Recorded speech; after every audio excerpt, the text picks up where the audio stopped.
आपण माने गाँ गहली रे महिला मानकर झगड़ा देखिथिबे, रास्ता उपरे झियो मानकर झगड़ा देखिथिबे एवं केतेक क्षेत्र रे पुरुष लोकंकर मारपीट मध्य देखिथिबे। किंतु एठारे आपण जे दृश्य देखुछंती एहा एक स्कूल परिसरर दृश्य, जहाँकि जड़े प्रधान शिक्षयित्री सही विद्यालयर आउ जड़े शिक्षयित्री को आक्रमण करिछंती। आउ दुई जण एपरी भिड़ाभिड़ी मारपीट लागिछंती जे जार वीडियो एबे सोशल मीडिया रे भाइराल हेबारे लागिछि। तेबे एक शिक्षानुष्ठान भितरे जड़े प्रधान शिक्षयित्री सहित आउ जड़े शिक्षयित्री मिसी जेउ भली भाबरे मारपीट करुछंती एवं शब्द व्यवहार करुछंती ताहा एक निंदनीय घटना। जदि शिक्षादात्री निजे शिष्टाचार भूली एपरी अपव्यवहार करिवे ताहले कुनी कुनी छात्र छात्री माने सेमानंको ठारू कोन जे शिक्षा करिवे ताहा आपण माने ही चिंता करंतु।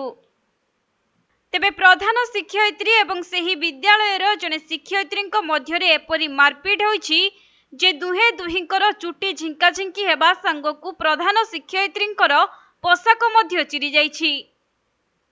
तेबे शिक्षयित्री जनक स्कूल रे डेरी रे पहुंचीबारु एपरी खंड युद्ध आरंभ होईछि।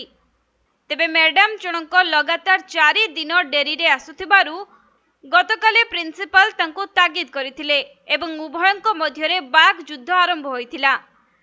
किंतु शेषरे प्रिंसिपल राग संभाली न पारी मैडम को माडो मारी अवस्था खराब करिदेले। स्कूल रो दुई मैडम को गंडगोलर एही वीडियो एबे सोशल मीडिया रे भाइराल हेबारे लागिछि। तेबे घटनाटी मे 3 तारिखर आग्रा रे थिबा एक प्राथमिक विद्यालय रे एपरी घटना देखिबाकू मिलिछि, जहाँकि गतकाली स्कूल को विलंबरे आसीथिले शिक्षयित्री गुंजा चौधरी। एने प्रिंसिपल तांको तागिद करिथिले। एहा परे उभयंक मध्यरे पाटी तुंड आरंभ होइथिला। परे उभय अधिक उत्त्यक्त होई पड़िथिले। परिस्थिति एपरी हैला जे उभय हाताहाती हेबाकू पछाइले नाही। ठेलाफेला लगी दुहे दुहिंकू माड़ मारिले। ए परिस्थिति रे अन्य शिक्षक माने दौड़ी आसी सेमानंकू अटकाइबा पई चेष्टा करिथिले, हेले सेमाने अपमानजनक भाषार प्रयोग करिबा सह परस्पर को आक्रमण करि चलिथिले।